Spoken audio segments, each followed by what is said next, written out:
Salam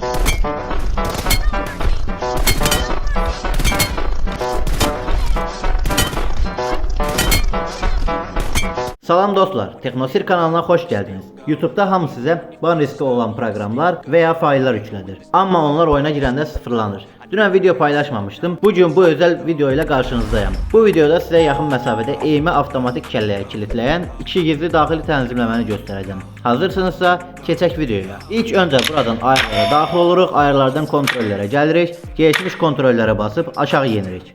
Bəli dostlar, birinci böyük səhvimiz buradadır. Ayarlarda olan 3-cü kağıt nişancı baxış açısını hər kəs demək olar ki maksimuma, yəni 90'a qaldırır. Elə bilirlər ki ekran genişlənəndə daha yaxşı oynayacaqlar. Amma bu böyük bir səhvdir. Siz bunu 90 eləyəndə bəli ətrafı çox yaxşı görürsünüz. Amma qarşınızdakı rəqib sizdən uzaqlaşır və onun başı kiçilir.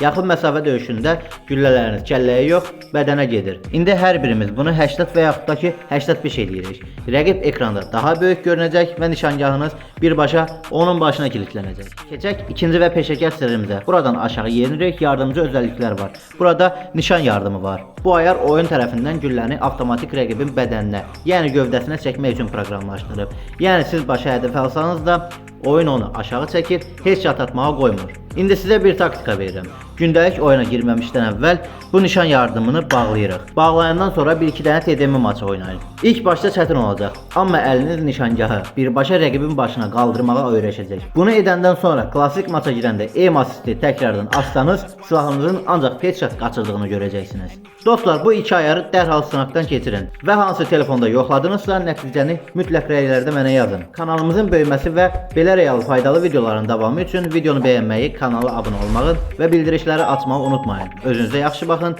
Növbəti gizli ayarlarda görüşənədək.